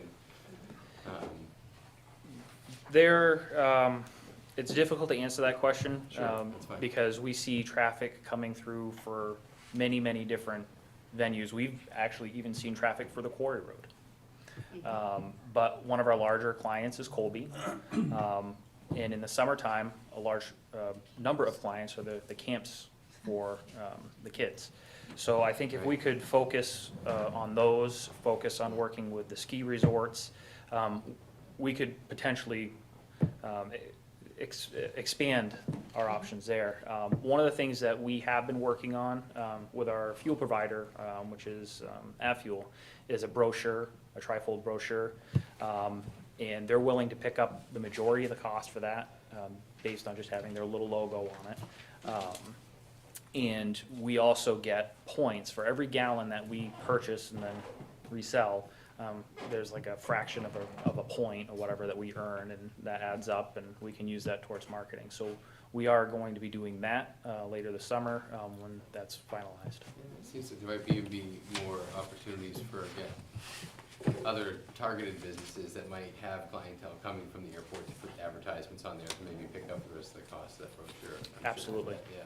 Yep. Certainly something that we've talked about before and we'll continue to talk about with our airport advisory board as well. Which we have a meeting tomorrow? Next week. Wednesday. Next Wednesday night. Yeah, and for those who don't know, Mike will tell you, when I first became mayor 2 years ago, one of the first things I asked is, why are we paying for an airport? Why don't we just sell it? And he said, well, because we've, both mayors that have preceded you have asked that very question. And the reason is we'd have to pay back millions of dollars to the federal government that have been taken in grants over the years. So it's either make a go of it and try to turn this into a profitable operation, or completely lose out, and to get that back, we'd have to pay back all of those grants. So it was a question I asked, it was a question that Karen Heck asked, that Paula Page asked. Yep. And that's why the course was chosen to try to turn it into a profitable operation. I would think One it would thing- also, oh, sorry, didn't mean to. No, go ahead. I would think it would also be very attractive to certain kinds of businesses that might consider locating here to have an airport and a direct way of traveling and also moving goods to Waterville. Yeah, well, now we have CGI, which is based out of Montreal, right? Right. So occasionally they're gonna come here to see what's going on with their operation, and I bet they fly. They have flown in and out of Waterville. Yeah, we've seen a significant amount of traffic for a number of different businesses throughout many of the communities around us, Backyard Farms, T-Mobile, Home Sappi. Depot, Sappi, a number of engineering firms. So there's a long list of users who utilize the facility. One of the other things I wanted to point out, so we have the federal grants that we receive every year, where it's called entitlement money. It's collected through fuel sales and ticket sales on commercial aircraft, and every year the city of Waterville, as an AIP or Airport Improvement Program participating entity, we receive $150,000 of entitlement money. So if you look at your bottom line budget, it's close to half what we invest. The federal government's putting $150,000 or more into our facility. As I mentioned earlier, we've received about $6 million in grants. So The grants have been huge. the grants have been absolutely huge, and, you know, that puts people to work doing the work there, the contractors, engineers, everybody, which are locally owned or run businesses, and all of the materials that we use have to be American-made. Any other questions from the council? Questions from the audience? Gary? I have one question. Based on the socioeconomic status of those who use the airport, if you were to increase the fees, do you think that there could be an opportunity to raise revenues, or you think that we'd start losing people who use it? Well, that's the exact question that we asked last year, and that's why we see the uptick in our service fees for the customers. So the landing fees have significantly increased by over 100%. The same thing with the call-out fees. So we've passed those costs on and increased those fees to do that. Yeah, we've been on that trend for a while. We have, and Any opportunity to do more of that this year, or we're at the upper end? I think we're at the upper end really, Gary, for now.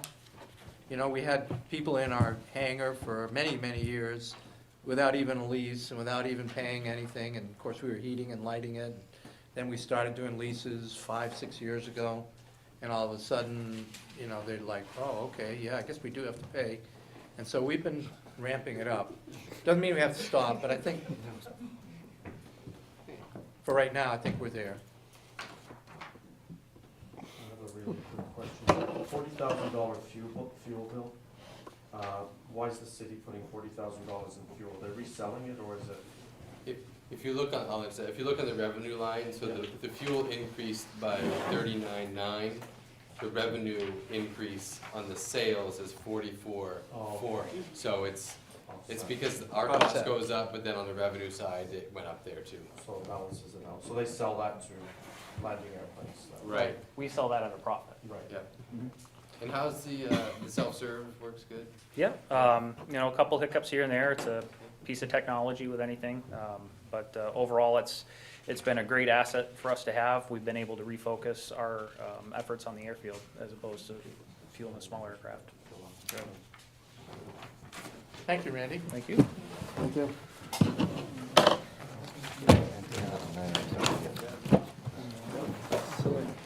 Thanks, Randy. I promise you won't be last next year.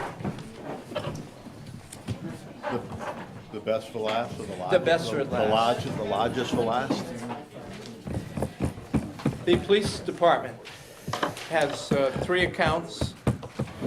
The admin, of course, animal control, and the comm center are all budgets under Joe's department, but we'll start with the big one, which is page 30. And Joe, I guess I'm going to let you just, you know, category by category, mention the changes. Okay, thank you. Good evening, Mayor and councilors. In July, I'm going to start my 31st year with the Waterville Police Department. And the last 10 of those years as chief of police. The Waterville Police Department is the largest department in terms of both budget and employees of any department in the city. As you might expect, being a police department, we deal with people's civil rights. And we expose the city to the most liability on a day-to-day basis than all the other departments put together. risk management is my top priority. If I am not on my game in this area, it can be extremely costly in terms of public opinion and litigation. So when I look at risk management, that is an absolute priority for me. To help manage those risks, we do it with a staff of 43 full-time professional professional employees. Part of them are police officers, admin, dispatching, even our maintenance people. We need a facility that is up and running.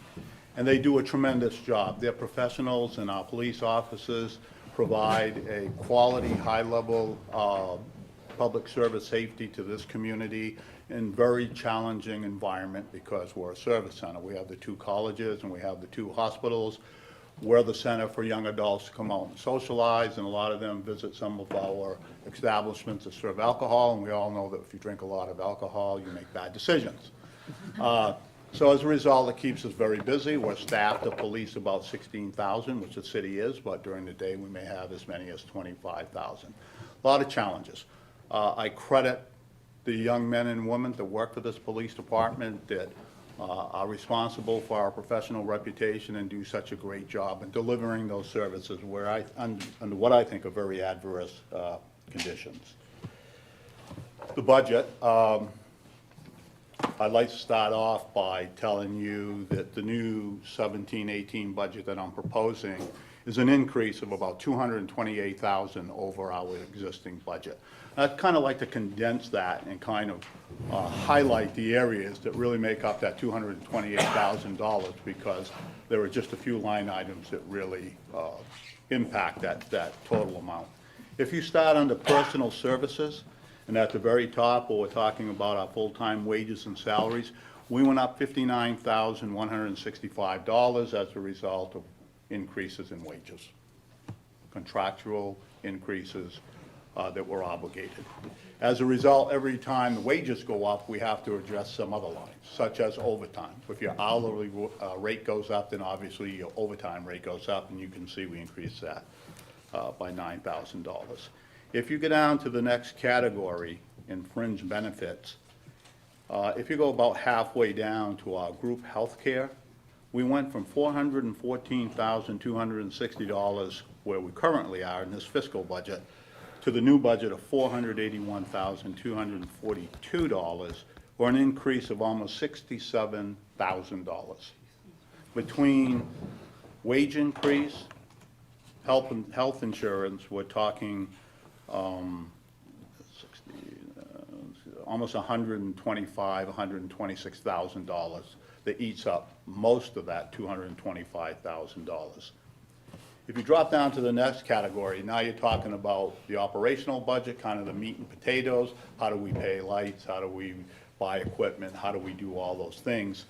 And the only significant increase in there is you'll see for my vehicles of $64,000. This current budget, $32,000. We have been kicking the can down the road for a number of years, replacing our vehicles. I used to have what I call the replacement cycle with our 13 vehicles, and that has been decimated because we continue to get cut vehicles. And so this year, we are somewhat desperate, and I'm asking for 3 vehicles for a total of $96,000, which again is an increase of $64,000. So if you look at, and you add that to the $125,000, now you're up to about $190,000 of that $228 increase. If you turn to the next page, and this is my facilities budget, which I never had, by the way, when we were in City Hall. I changed it, it's not on the next page, it's at the bottom, I put it all on one page. I apologize. When we were at City Hall and the police department's located downstairs, then oil and lights and all that stuff came out of City Hall, and I never dealt with it. But now we have utilities contained with propane. Well, actually, we're on natural gas. When we first opened the police department, it was propane until they got the lines in, and then we switched over to natural gas. When we were in the construction phase, we geared up to make that change seamlessly by having the equipment there to go from propane to natural gas. If something ever happened to the natural gas, we can revert right back to propane if we need to do that. So the first couple of years, we were trying to gauge and adjust what maintenance costs would be. We didn't have any historical data because it was a brand-new building. So the first year and a half or so was kind of guess. But I think we're pretty much there, and you can see that from this current budget to the new budget, there's really very little increase there. The increase. I'm sorry. $735, right? Yeah, total, yes, Total. because, yes, $735. The $3,000 you see for an increase in the facility repairs and maintenance is a result of the standoff that we had 2 years ago now, a year ago, Christmas. We realized that the dispatchers were very vulnerable because they didn't have protective bulletproof glass protecting them from the building windows. In the lobby, that's all ballistic sheetrock, ballistic window, but when you get into the parking lot and the windows that actually line the comm center itself, those dispatchers were completely at risk, completely exposed to a gunman with a .357 Magnum who could have fired around through a regular pane of glass. I think they deserve that protection, and that really came to light during that incident. I mean, but they stayed in there. To their credit, they stayed in there knowing the exposure, and they did their job, and they did it remarkably well under those very difficult circumstances. Why wasn't the police station built with the ballistic windows in the first place? I mean, it might not be even a question for you, I'm just curious. Cost. I can tell you when Cost. we first looked at the and proposed, when we first proposed what we needed for square footage, I had recommended 14,000, and 2,000 was cut out. So we ended up with a 12,000 square foot station because of cost, which reduced our storage and other areas that I thought were pretty critical, and it was just cost. You know, that stuff is very expensive.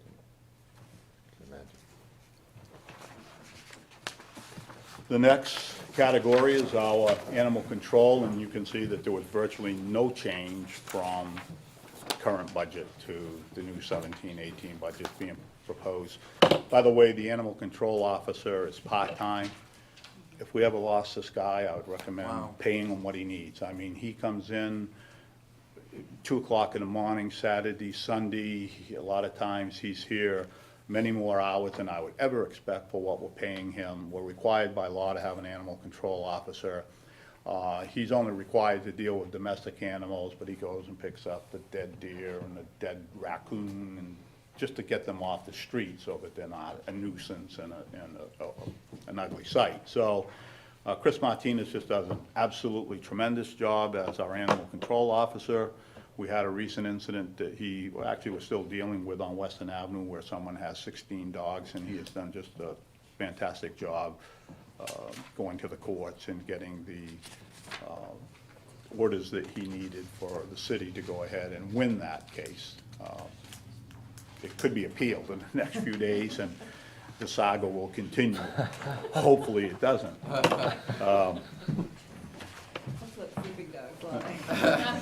No pun Pun intended,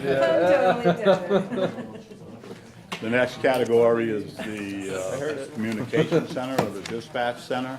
Can I ask a quick question about lab services again? That was on Bobby Joe's page also.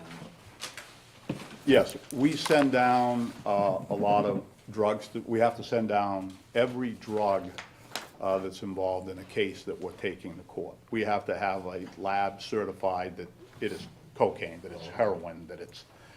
in addition, they also do some both urine and blood sampling for us, and we do a lot of that. And we have a lot of rape kits that we have to send down there. I mean, that's... By law, we're required to take in rape kits even if the victim doesn't come forward and hold it for several months. In the event that they change their mind, we still have the kit on hand. So that's evidence testing, Yes. not lab Yes. expenses related to the officers themselves, right? Yep. As you can see on the full-time wages and salary for the communication center, we actually went down $8,000, and that's because we hired some new people and they were at step 1 opposed to step 5. So that saved us $8,000. But again, the big jump in cost, if you go down to fringe benefits and if you go down to, again, group health insurance, is increased by $20,200. So if you add that to the 190,000, there's 210,000, and then you can see that there's probably about 18,000 in increases in small increments in other line items. Before I like to talk about the revenues, before I do, is there any questions on the operational budget? I guess I'll just ask the question. In regards to the vehicles, you asked for 3. What's the reason for 3 over 1, 1 over 2, 2 over 3? I mean, I don't know, start a whole full-fledged debate, but I was just curious if you had... Historically, we try not to keep our frontline cruisers more than 3 years. And in that 3-year period, in general, the mileage runs between 90 and 110,000. What we see after 3 years is our maintenance costs skyrocket. And there's also a safety issue. I mean, they just get fatigued. They're on the road 24/7, they're running 24/7. The engines have running time, just tremendous amount of running time. So once we start going over 3 years, we see that the cars really start to cost us in maintenance. So that being the case, and in addition to the detectives' cars, which we can keep for several years, we were usually going 3, 3, 2, 3, and 2. And that generally kept us with frontline cruisers that were no more than 3 years. Our detective cars no more than 7 or 8 years, and although they still have low mileage, if you go see our Ford Explorer, it's rusted completely out. It's unfortunate, it's got like 60,000 miles, but it's rusted out. I'm not sure it's gonna take another sticker. So even though it has low mileage, it's time to go. And we have kept now some of those detective cars for 9, 10 years because I'm always getting frontline cruisers because we've been cut from 2 to 1, and so the replacement cycle has certainly, again, been just decimated, and now every year I'm saying, which one is falling apart? That's the one I gotta get rid of. Now, what about the vehicles that were acquired through the drug asset forfeiture money? The cars? Yeah. We did. I think it was either 3 or 4 years ago, we bought 2 cruisers with drug forfeiture asset money. That was a time when we were gonna get cut the cruisers, and in discussion with the city manager, he said, let's use drug forfeiture money. In addition, we used $130,000 of drug forfeiture money to offset our current budget. In addition, I had $34,000 that I'm using to buy brand new portable radios to replace the aging ones that we have that will help offset the cost of my budget. So while the asset forfeiture money is really nice, can't depend on it. Can't encourage it, certainly. It's not going away anytime soon. Sorry? Not going away anytime soon. It's And then this year you got creative in leasing a vehicle. We are leasing a vehicle. We are. That's been a great savings. Yes, because I took a patrol officer and assigned him to the detective division to help, particularly with the opiate crisis that we're facing in a new program that we have up and running, which is far exceeding our expectation. What a wonderful program. We are putting people in long-term facilities, term facilities for treatment, and you know, if we can get them on the road of recovery and being healthy, is not only is it obviously good for them, but their families who have watched them deteriorate over the years. We're not going to arrest our way out of this epidemic, I can tell you right now. We need to partner with folks in the community to help bring the services that they need to get long-term treatment. It's difficult, it's challenging, and everything costs money, and trying to find beds for them sometimes is a big challenge. Would you be able to apply the leasing model to any of your other vehicle situations in order to? The problem of leasing frontline cruisers is that we are very tough on the insides. We need to drill holes to put our radios, to put our dash cams, to run the wiring. Our equipment tears the seats apart. If we would bring them back in that condition, I mean, we'd have to put Would 10... there be other vehicles perhaps that then you could shift and reallocate to? The detective division certainly could go with leased cars. That'd be a possibility. You don't put as many holes in. Right, they're much easier, and we don't drill any holes, like the new one that we just leased. No holes, we put seat covers and floor covers, additional seat and floor covers, make sure that the butt of the gun doesn't eventually wear a hole in the seat. I mean, I'd bet to replace the seat for $1,000. Because that might be a way to. Yes. Yeah. What we'd like to do is try this first lease, see if in fact the mileage is adequate for us, see how the wear and tear goes, was it worth it, come back and discuss that with the city manager, and filter that information back to you folks, and maybe that's something we want to look at. If I could just quickly have you look at the revenue page for the police department.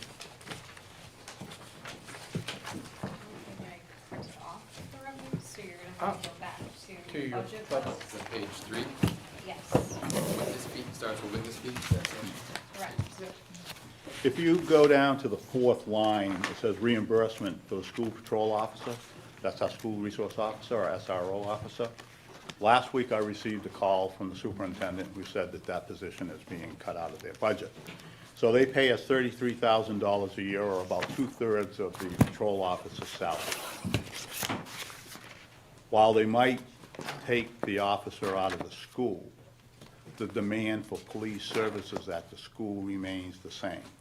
That school resource officer, not only did he interact with the kids, forge those relationships, but he also took care of minor crimes, he worked with families, and we're gonna still have to do that, except now I'm gonna have to assign a patrol officer to do that. You know, with the development downtown, there's been discussion about increased police presence for parking enforcement and other related police activities, and losing that position is going to have a great impact on our ability to provide parking enforcement as we move forward, provide that greater presence downtown, and in addition, still keep up with the workload or the demands that the school places on us. So, you know, I'd ask that that position remain. I mean, one way or another, it's in the city budget. I mean, that's. Robin, yeah, Robin Right. Peter And to pay actually, Paul, I mean, really. I was actually at the high school the other day, Right. and he was there waiting because there was a situation outside of students. It was actually a potentially dangerous situation with a grown person coming to the school that he was dealing with when I was there. So. Now, is this because of a drop in the state funding? Or is this more or less just Eric going through the lines and finding some places that he could cut? It's my understanding that with whatever cuts they have to make, that they're going to, rather than let a teacher go, they're an educational institution, I understand that they're gonna let the SRO go. I just before didn't they want it let to a be a teacher. situation where Eric cuts it out of his budget and he also loses that revenue stream, so now we're gonna see 33,000 less on the school side in addition to losing an officer on the police side. But it sounds to me like it wasn't a revenue issue from the state. No.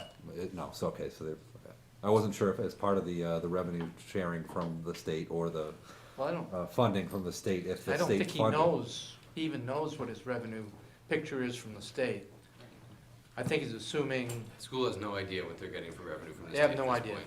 So this really makes no That's why we difference. don't This, budget. we're basically, this 33,000 doesn't matter because he, As we you were gonna said, pay it Rob anyway and to the Peter school. pay Paul. Exactly. It's taxpayer It's in money. existence anyway. And it's in, yeah, it's in the school budget, and if it gets diverted into the police budget, then we keep the position and Yeah. move yeah. forward. It creates a $33,000 hole in our budget. We're losing $33,000 in revenue. Right? And it's Yes. adding 33,000. For the city side, yes. We're losing On the city $33,000 in revenue. Right. Yeah. What I'm It's saying coming out of your Yes, tax, it is. it's coming out of your tax bill no matter what. It's- But it's coming out of our tax bill double now because he's going to go in and say, well, I'm gonna lose a teacher, so I had to cut. And so he's gonna keep his 33,000 in his school budget and he's gonna No. send out. No, what he's saying, he's No, he- cutting that. He He's pays us. cutting It would be an but expense What he's reduction. doing is saying, okay, we're gonna cut the office. Yes, it's on- moving it from the school budget to the city budget. No, he's moving it from the school budget, for an officer to the school budget for a new computer. That's not Because- correct. That's That's not not correct. No, that's Yeah, not that's correct. not correct. No, he's cutting a police officer instead of cutting a teacher. Right. I think that's, Meaning he's gotta make a cut, and so that was one of the cuts he chose to make as a reduction of overall spending. and that's what you said at the beginning. I guess I'm confused as to why it was even done that way in the first place. He's not gonna get that 30,000 once it's cut. I It's think that's what- confusing because people are seeing it as revenue when they don't realize that it's. Right, that's my point. Was done that way in the first It's place not, because. he's not gonna get an extra, it's not like he's gonna get that money and he's deciding where to spend it on something different. He's not selling the police officer. He's been, basically. right. He doesn't make any money He on I that. think he understands that cuts are going to happen, and that's one of the things that's getting cut. So rather than cut the chemistry teacher, he's decided we can't afford to have the police officer in the school. Is it open to the public now, this part? I'm confused whether it's still the council or the public. Well, there was a question here, and it was a good question from the public. Sorry. Yeah. No, you don't need to I spoke apologize. up It was when a, I it was a shouldn't good, have. it was a, but we want you to understand it's important, and that was an important question. So, you had a question. You had a question. About, When this program, well, you can explain it better than I can, but when this program started, it was a sharing thing, city and school. Yeah. Because part of the year he's with the school, the other part of the year he's with the city. Right. So when he's with us, we pay the cost of that officer, and when he's with the school pays. No, it makes sense. I guess when you're looking through the revenues, typically the revenues are from like an outside agency coming in and reimbursing us for our fees, not necessarily an interdepartmental share or because the city budget and the school are done separately, Okay. Yeah. this is how we are able to account, like, you know, the person from health and welfare coming to finance, that's how we're able to account for it. It's not perfect, but, I mean, the only other way is to put two-thirds of. I just know that sometimes, like what Mike does, was he'll take the capital improvements, put it into its own special account, so that when we go to bond, it's easier to have all those grouped together, and we bond it all at once. Right. Where as this $33,000 line item, I thought it was broken out simply because we were reimbursed by the state. No. Perhaps. No. Okay, all right. No, that's right out of the school budget. Got it. Reimbursed by the taxpayer. Reimbursed by the taxpayer, got it. Yes, Julian. I have a few questions and just suggestions. I'm not here to cut money for the police. They're suggestions of how to help the budget, and that's because it is a significant budget. One thing I am wondering, if the school doesn't pay the $30,000 for the officer in the schools, basically now the police have to do the work in the schools out of their budget. Is that correct? So you're basically getting dumped on indirectly. Not necessarily. We don't have to put an officer in the school. Okay. We may choose not to. If But the they city will have to, decided but they to, will the have police to would answer have the to calls there. Right, and the That's what police. you're asking. The police would have to Well, pick yeah. up the slack on their budget and do all the calls on their budget. That's correct. So when I first heard it, it seemed like dumping the 30,000 cuts from the school, but puts probably 60,000 onto the police force. But an SRO doesn't really make the rest of the stuff in the schools, that's not what he's there for. No, I mean, not so- at all. so But it's he not deals like- with the fines and the liaison and all the things that It's not like you guys will he's- have to pick up. He does a lot of preventive work, which Right. will result in increased calls for service. The fact that he's in the school, he's talking to the kids, he's talking Sure. to parents, he does a lot of preventive work. So Okay. when he's out of there, those things will escalate, and then the only outside help that they have is to pick up the phone and call the police. And that will increase, there's no doubt about it. So with the drug epidemic sweeping New England, is there any way of getting additional grants federally, or I'm sure you're trying to underwrite grants, but really looking at tackling it, getting funding at a much bigger level for the problem we're facing? I'll just fire these few questions off, because I was reading all about the heroin epidemic, and you definitely seem outgunned in that department. I've also seen other towns not writing up minor parking accidents to the full extent, only if an OUI or serious injury was involved to save money. And things like that, of thinking outside of the box. I am not getting into the issue of whether Colby should fund the police force for calls, but I definitely think if there's underage drinking in our community, which isn't unique to Colby, all colleges, they could be given the tab for that. portion of it, if, you know, it's definite violation of underage drinking. And definitely think the police are doing a good job. And I would also say for all the council meetings, and this is a suggestion on statistics too, and things I've seen, you definitely, excuse the pun, seem undergunned with advocates. It would be really good to compile statistics about how important crime rate is for people to move into the community, so you can have a selling and marketing point as well. Because to me, that's almost or just as important as school, so you've really got to almost have a bit of a marketing campaign to show statistics on crime and how well we're doing and how businesses won't move in without those statistics. So I think you've got to get a bit of a plug in at times. Thank you. We do hold what we call a Citizens Police Academy. Yeah. And that's a good way for the public to get really educated on what the police really can and can't do. And we talk about crime statistics, we talk about crimes in the community. We work together to come up with a strategy over the 11 weeks to tackle certain crimes and use that as a blueprint to go forward. So we do a lot of outreach to folks to let them know what the crime rates are. And they're available on main UCR websites and obviously the FBI websites. But yes. Yeah. And Neighborhood Watch, can that be increased or expanded too? There is sort of there's a Neighborhood Watch. Is Paula here in the south end? Paula coordinates that. She does a fantastic job. She's been going door to door, her and her folks, talking to people. What are the issues? What would we do?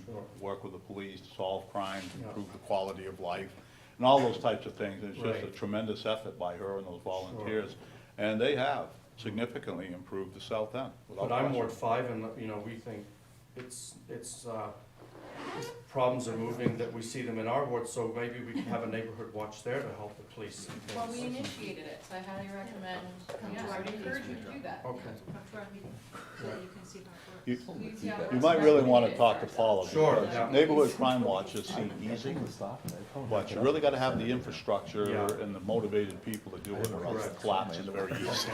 It's all volunteers. I haven't been with the people. Yeah. We're an umbrella, the center is the umbrella. Oh, I had the question on opioid funding and billing grants for, you know, coming from the federal government to tackle the opioid. Well, we certainly try to aggressively go after any grants that are available. The HOPE program not only has taken in some significant donations, but we also do some fundraisers, like the police sponsor a golf tournament that raises several $1,000s. There will be grants available for the HOPE program that we will go out and try to grab so that we can help provide scholarships to these people to go to these treatment centers. Most of them are out of state, so we're talking about, you know, travel and sometimes initial lodging to get them there. So it's really coming together, and the community's just been very, very supportive. I mean, we have, you know, quite a bit of donations, but it goes quick when you start buying plane tickets and those types of things. Chief, I think you have some of the data's already collected. Actually, in fact, that binder you gave to some of the new counselors had a lot of that information. If you had the PDF, you could probably provide it online. Sure. And make it easy for people to see. It's a good It was idea. an interesting statistic. Yeah. We can put that on our website. I was greatly impressed with the amount of grant revenue that you bring in. As somebody who also depends on grants for a lot of the work that we do at the museum, that takes time and energy and effort to have a return like that. You've done an excellent job. And I'm not a good grant writer. Yeah, I think if you were to look at what it actually I really costs struggle to with run- that. Chief, I think if you look at what it actually costs to run, I work so hard to offset that. You know, we would realize the bang for our buck that we get with Okay, for what? the work you do, Oh. what the police department does. I think a good start is to put the packet that we give new counselors that come on our website. I think that gives a good overview. And again, a lot of folks are just busy going about their daily lives. It's not a criticism, but they don't think much about the police department. So they don't have a good knowledge of exactly what we do, what we can do, what we can't do. And I think that Citizens Police Academy, after 11 weeks, it's an eye-opener. Wow, I didn't know you could do that. Wow, I didn't know it cost that much. Wow, I didn't know, you know, that your budget was that high. Matter of fact, I give them a little quiz the very first night, and they all freeze when I say quiz. And I just asked them, you know, what do you think our operating budget is? $1.5 million? 5 million, 10 million, some say 20 million. How many offices do you think we have? 10, 20, 60? And they're all over the board. And again, it's not a criticism, it's just people realizing, you know what, I don't know a lot about my police department. Thank you. You're going to focus your money that's on the horizon? Exactly. Leave your predictions to snow day, please.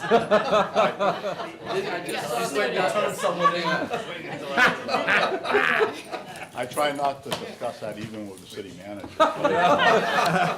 Yeah, but I just put a picture of Shifty, whatever his name was, on Facebook that you just busted, and that was like it was like the top post I ever put out there. Yeah, it's probably not a good idea to call yourself As a shitty. matter of fact, we do have some coming down the pike, but we are also told that we might have to buy software for a new program called Fire Protocols, which will almost be mandatory if we want to be a dispatch center, $48,000. So I'm saving my pennies. Is that something that we could share costs with the surrounding communities that use our business? I asked the same question, Jackie. Good question, something that we'll have to. Yeah.